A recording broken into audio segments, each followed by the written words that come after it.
Church, church, church, welcome to my church. Church, church, church, welcome to my church.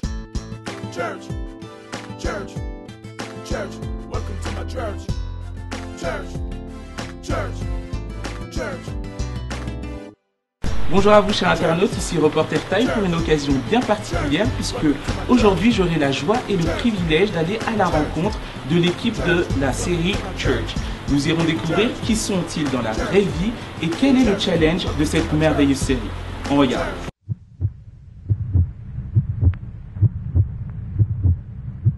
Daniel Bonvoisin, bonjour. Bonjour. Est-ce que tu pourrais commencer par te présenter, nous dire qui tu es réellement?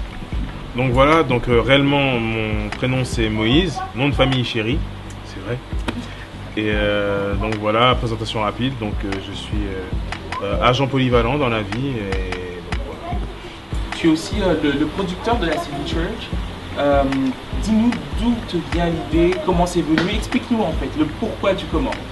En fait, déjà dans un premier temps, je suis dans le ministère du chant, c'est-à-dire que je chante depuis beaucoup de temps maintenant et c'est vrai que j'avais à cœur d'amener quelque chose de nouveau, donc j'ai beaucoup prié et j'ai demandé au Seigneur, voilà, qu'est-ce que je peux apporter de nouveau dans cette nouvelle génération et quelque chose qui pourrait réellement servir et pas non plus, pas faire comme les autres pour l'instant, voilà, quelque chose de nouveau qui pourrait servir et c'est là que l'Éternel m'a mis à l'esprit de faire quelque chose dans l'audiovisuel et précisément la série.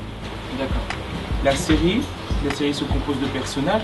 Comment tu les as trouvés? Est-ce qu'il y a eu un casting ou tu as fait droite, gauche, toi, prends, viens, je sais pas, dis-nous un peu. Déjà, ça c'était relativement simple, ouais. Parce que la grâce fait que justement autour de moi j'ai des jeunes formidables qui ont un pur talent et j'ai pas eu à chercher loin. Ça c'est vraiment une grâce. Et après j'ai directement proposé le projet aux jeunes. C'est clair que ça paraissait flou pour tout le monde dès le départ parce que c'est quelque chose qui n'a jamais été fait auparavant. Donc du coup c'est clair que voilà, comme je dis, ça parlait pas à tout le monde. Après, effectivement, au fur et à mesure, tout le monde a pris la dimension et là, effectivement, ça a démarré. D'accord. À propos de dimension, est-ce que toi, aujourd'hui, tu arrives à mesurer l'importance du ministère maintenant que tu as entre les mains? Parce qu'on est dans une génération vidéo, photo, tout va très vite. Comment tu arrives à mesurer tout ça? Comment tu es positionné, en fait? Ce qui est bien, franchement, et ça, c'est l'une des choses que j'ai compris vraiment récemment, c'est déjà, la communication est plus facile. C'est-à-dire qu'avant, on pouvait arriver quelque part et on ne sait pas forcément à qui on a affaire parce que bon, quand on est dans la rue, on marche, voilà. Maintenant, vu qu'on nous reconnaît, déjà, on a forcément affaire à des gens qui connaissent la série, la plupart du temps des chrétiens aussi. Donc, c'est-à-dire que du coup, moi, plus d'une fois, on m'a dit, hey, Church, bon, c'est pas mon nom, mais c'est comme ça qu'on. Et du coup, effectivement, interaction, échange directement. Et c'est vrai que c'est vraiment plus simple. Et ça, c'est l'un des grands plus qu'a apporté ce ministère. Et maintenant, la dimension pour la mesurer. On la mesure parce qu'il y a des témoignages, Dieu merci, d'accord, d'ailleurs on en entend encore plein de témoignages et c'est vrai que on peut, voilà, je vois à peu près, mais c'est clair que la dimension totale on la voit pas réellement, c'est pas possible en soi. Mais c'est clair que ça a fait un impact, ça a fait quelque chose et franchement gloire à Dieu pour ça. D'accord. Pour toi c'est un ministère, il y a beaucoup de gens autour, ça englobe des réalités de tout un chacun. Donc vous avez vos vies, comme on le découvre dans cette petite interview.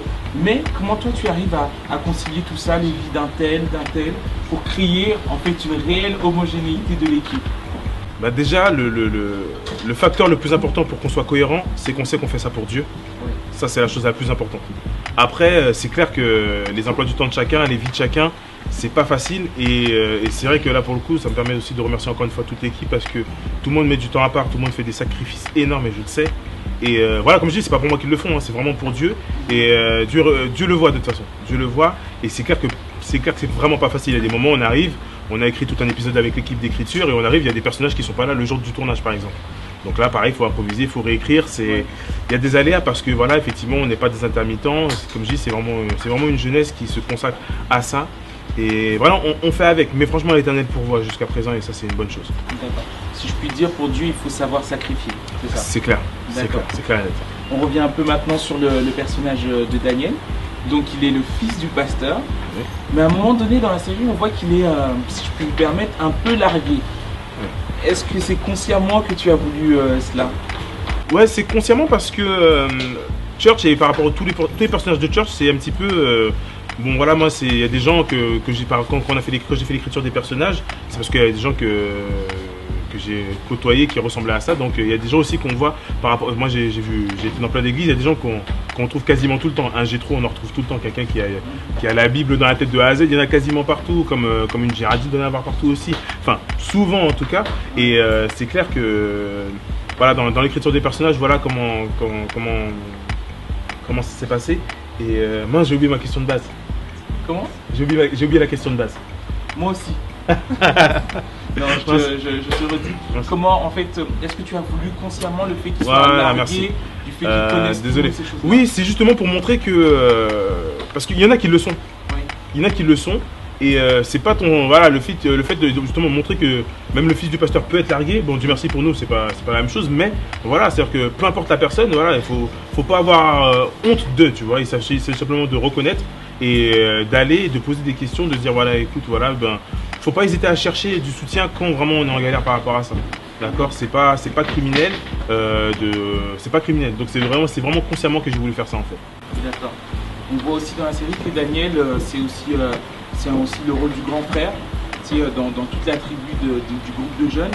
Il défend d'ailleurs Jay à un moment donné, et on voit qu'il s'applique à résoudre les problèmes d'une manière calme. Est-ce que dans la vraie vie, tu es aussi comme ça? Oui, oui, ça par contre oui. Ça complètement, c'est clair pour le personnage de Daniel, c'est clair qu'il ne s'éloigne pas trop de ce que je suis capable de faire dans la vie réelle. Et oui, c'est vrai que ouais, c'est comme ça que j'aime résoudre des histoires dans le calme et sans des cris inutiles et des trucs comme ça. Non, c'est pas... D'accord. Alors, maintenant Church, 10 épisodes, 2 hors série. À quoi peut-on s'attendre pour cette série-là? Bah déjà, si Dieu veut, si tout se passe bien à la saison 2, oui. Je sais qu'il y en a beaucoup qui avaient prié pour ça et on remercie les internautes par rapport à cela. Il y en a qui avaient demandé. On peut s'attendre à la saison 2. Après, justement, on va se mettre en prière par rapport à ça. On va vraiment gratter pour passer à un autre level aussi parce que les gens ont bien évidemment de plus en plus d'attentes par rapport à la série. Et voilà, faut s'attendre à quelque chose de fort. D'accord. On est encore au début, mais est-ce qu'on est en droit de s'attendre à une réelle plateforme, c'est un grand mot, audiovisuel? J'espère. Oui. Maintenant, ça va passer par plein de choses. Il y a bien évidemment l'aspect financier aussi. Faut pas se leurrer, c'est clair que ça aussi, parce que plus on aura de moyens, plus on pourra justement mettre en place certaines choses. Maintenant, une réelle plateforme, on espère, et c'est ce à quoi ça devrait tendre réellement. Et on verra bien par rapport à la production, par rapport à Chris Capa Production. Oui, j'aimerais bien maintenant, de toi à moi, voilà, moi je sais qu'aujourd'hui je suis sur l'écriture d'une seconde série. Et sur plein de mini-projets aussi, donc ça fait que du coup, oui, si ça peut s'étendre, ce serait très bien en tout cas d'exploiter à fond le ministère de l'audiovisuel qui, pour moi, n'était pas du tout, qui n'est pas optimum aujourd'hui.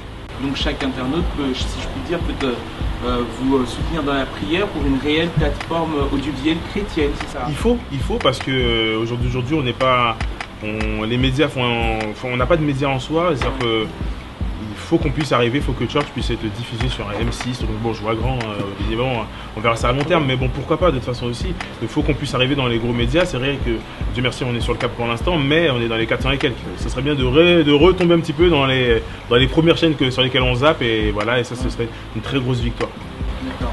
Et puis, il y a beaucoup d'internautes, même moi, qui voudraient peut-être intervenir dans la série Church en tant qu'acteur ou même figurant. Est-ce que c'est encore possible ou ça y est, c'est fini, c'est cloisonné? Non, c'est une très bonne question. Non, justement, c'est pas cloisonné. On serait très content d'accueillir un maximum de monde. Maintenant, ça demande une certaine organisation. Tu sais, au début, quand on a fait le projet, si on avait dit aux gens venez, les gens ne seraient pas venus. La preuve en est, on a fait une avant-première. Il y a des gens qui sont venus, mais voilà, on était peut-être une centaine sur les 300 qu'on attendait. Enfin, sur les 300 qu'on attendait. Et voilà, parce que du coup, les gens, c'est après avoir vu qu'ils se sont dit, ah, ils ont pris la dimension de ce qui se passait. Maintenant que les gens ont vu la série, ils seront plus à même de se dire, ah ouais, là j'ai envie de participer, là j'ai envie de faire quelque chose. Et c'est même. Donc maintenant, oui, les portes sont totalement ouvertes. Il y a des choses qui seront bien évidemment bien réglées par rapport à ça, mais les portes sont totalement ouvertes. D'accord.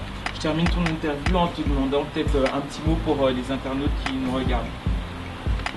Surtout,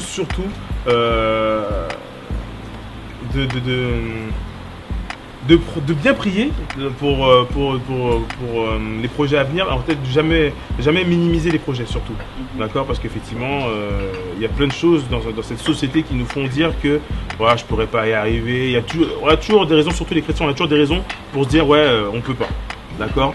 Church aujourd'hui c'est une série. Voilà, il y a 6 mois de cela, personne n'aurait pu dire on est capable de faire une série. On l'a fait avec zéro budget, on a tout sorti de nous, voilà. Donc c'est à dire que tout est possible. Avec de la prière et vraiment beaucoup de conviction, tout est possible aujourd'hui. D'accord. Gloire à Dieu alors dans tout ça. Merci beaucoup pour ton intervention. Merci beaucoup.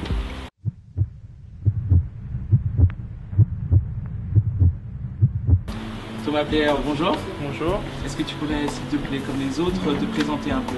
Ok, donc je m'appelle Peter. Je suis marié à Gerdwich, aussi connu en tant que Leslie dans la série. J'ai 25 ans et je suis employé logistique. D'accord. Dans la série, tu es donc Thomas Player. Tu représentes le player dans toute sa splendeur. Vraiment, est-ce que tu n'as pas peur que cette image te colle à la peau? Pour ça, j'ai mon alliance pour montrer que je suis pas comme ça dans la vie. Après, c'est vrai que des fois, il faut expliquer un petit peu, mais non, ça va. Ça va, j'arrive à faire la part des choses et les gens aussi, j'espère. Donc je pense que tu as accepté ce rôle parce qu'il a plutôt un côté comique ou est-ce qu'il y a une autre raison? Non, c'est vrai que Thomas Player, c'est un peu le folklore de la série. En même temps que le Beg et d'autres personnages qui, pour l'instant, représentent plus du folklore et un côté comique. Moi, c'est ça qui m'a intéressé. Le côté aussi de pouvoir jouer quelque chose qui est aux antipodes de ma personnalité à moi. Et c'est ça ce qui m'a attiré dans ce rôle-là. Est-ce qu'il y a eu un réel challenge puisque tu me dis que c'est l'antipode de ce que tu es? Un réel challenge, c'est toujours un peu un challenge de jouer la comédie à la base. Oui. Maintenant, c'est toujours un plaisir aussi de bien s'habiller pour les séries, faire attention à comment on est, être toujours au top. C'est une obligation. et puisqu'il faut les accessoires, tout ça, est-ce que tu es sponsorisé pour les portables vu tout le nombre de portables que tu nous montres à l'écran? J'aurais bien aimé, mais malheureusement non. Donc la réponse est non. Et par rapport à Church, qu'est-ce que tu attends en termes d'évolution et en termes d'impact? C'est un peu plus sérieux comme question.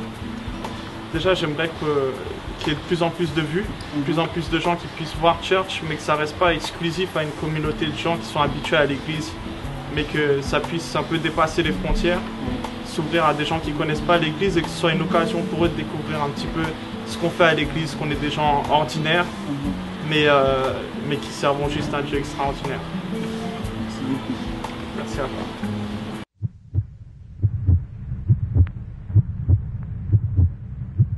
Et Sœur Fortin, bonjour. Bonjour. Est-ce que vous pourriez, s'il vous plaît, vous présenter un tout petit peu? Moi, Laïa dans la série, sinon Claudia dans la vraie vie. Bientôt 25 ans et concernant ma vie professionnelle, j'ai des projets en cours qui sont en mode réalisation. D'accord. Donc moi c'est Mélodie, je m'appelle Sophie dans la vraie vie, j'ai 18 ans et je suis en terminale économique et sociale. Dans la série, on voit que tu te disputes très souvent avec l'une de tes autres sœurs. Est-ce que personnellement tu as déjà vécu des situations similaires? Oui et non, mais pas avec une sœur, plutôt avec mes frères. Mais sinon, pas comme ça. Non, pas comme ça. Tu ne réagis pas de la même manière? Ah non, pas du tout. Totalement différent. Non, totalement différent. Explique-nous, justement pour les internautes qu'ils sachent un peu. Comment dire? Peut-être un peu plus, quand j'étais un peu plus jeune, oui, peut-être, ça pouvait ressembler à ça. Mais sinon, actuellement, non. Il y a des disputes, ça c'est sûr, entre frères et sœurs, c'est normal. Mais sinon, beaucoup plus posément, en étant beaucoup plus sage. Là, avec ma sœur, entre guillemets, Oui. c'est notre manière de nous dire qu'on s'aime, même si on s'aime pas vraiment. Ah bon? Voilà. Justement, on voit que ces conflits, ces différentes disputes reposent souvent, elles sont à cause des décisions parentales. Quel est ton regard en fait par rapport à ça? Pour moi, j'ai vécu comme une grande injustice concrètement dans l'histoire parce que je suis arrachée de ma mère tout simplement parce que mon père l'a trompée. Finalement, c'est ma sœur Rebecca qui est la chouchoute de tout le monde. Donc personne ne cherche à me comprendre, doit connaître le pourquoi de toutes mes réactions, sauf une seule personne, donc le Beg. Et donc voilà. Le Beg, dont on sait qu'il y a un rapprochement. Ah, ça reste à voir. D'accord. Les internautes, il faut vraiment rester connectés. Même moi, je sais, je suis là, mais ils ne me disent rien. Il faut vraiment rester connecté. Sinon, on continue un tout petit peu. Justement, la question que je viens de te poser, ça repose sur des faits parentaux. Mais toi, en tant que vraie personne maintenant de la vraie vie à qui je parle, comment tu interprètes cela? Quel est ton regard, le fait d'avoir joué ces choses-là? Ben, dans la vraie vie, j'ai pas eu affaire à ce genre de situation, mais c'est vrai que pour les enfants à qui ça arrive, c'est vraiment triste, c'est malheureux parce que certes, le divorce existe malheureusement, mais les parents ne font pas attention à comment leurs enfants peuvent vivre la situation.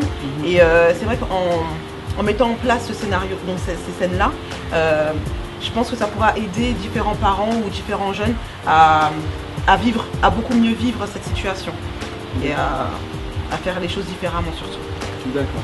Et concernant maintenant le projet Church dans sa globalité, que pensez-vous, vous deux, de ce projet? Quelle est l'originalité, les difficultés auxquelles vous vous heurtez en tant que personnage, mais en tant que personne réelle aussi? Personnellement, je trouve que c'est un projet fantastique.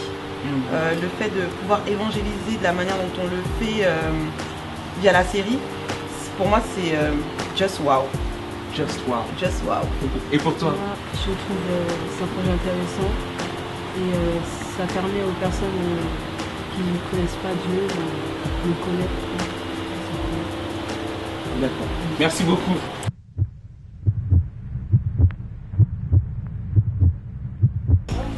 Kylian, bonjour. Salut. Dans la série, tu as le personnage qui fait un peu les 400 coups, tout ça. Mais est-ce que dans la vraie vie, tu es comme ça? Dans la vraie vie, dans la vraie vie déjà, mon frère, c'est pas Daniel, c'est plutôt Tichacha qui est là derrière moi. Et je fais pas autant de coups dans la vraie vie, non. Je suis beaucoup plus calme, beaucoup plus obéissant, sage. Tichacha nous dit que non. C'est faux, c'est faux. Tu joues encore la comédie là? Non. Non, tu es plus calme dans la vraie vie. Oui. D'accord.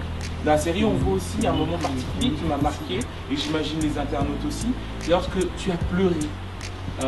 Est-ce que tu pleures sur commande comme ça, franchement? Non, je pleure pas sur commande. D'ailleurs, j'étais sur autant que vous quand j'ai pleuré. Ah bon? Oui, j'ai su que je pouvais le faire que quand j'ai essayé. Mais comment t'as trouvé où est-ce que tu as trouvé les ressources pour donner autant de sincérité? Parce que j'imagine que t'étais pas triste au moment où tu l'as fait. J'étais pas triste, sauf que j'ai vécu la scène, je crois que c'était avec Jay. Ouais. Et son personnage, il avait l'air vraiment vrai, donc ça m'a aidé en même temps à l'être aussi. Donc voilà. Donc c'est le soutien des autres collègues. Voilà. Et la série en elle-même, quel impact elle a eu sur toi dans ta vie? Et dans ma vie, déjà, ça m'a appris que pour savoir si je pouvais faire quelque chose, il fallait que je l'essaie. Et donc dans ce domaine-là, ça m'a prouvé que je pouvais le faire, mais dans d'autres domaines aussi. Donc j'encourage les gens aussi à essayer pour voir s'ils peuvent le faire. Et ça m'a appris aussi qu'il fallait que je parle de Dieu autour de moi, parce qu'avant ça, je ne parlais pas vraiment de Dieu aux gens qui m'entouraient. Et donc là, ça m'a permis de leur parler de Dieu, comment ça se passe dans une église, voilà. D'accord. Merci pour ton intervention. Pas de souci. Chers internautes, vous avez vu, c'est la fin de cet épisode découverte de la série Church. Vous avez découvert donc des personnalités, de jeunes acteurs qui se donnent, qui relèvent des défis pour faire partager la foi chrétienne. C'est vraiment formidable et je vous prie de rester vraiment connectés et de faire connaître cette série au plus grand nombre. Et pour finir, je dis Welcome to my Church! Et bien sûr, God bless you all!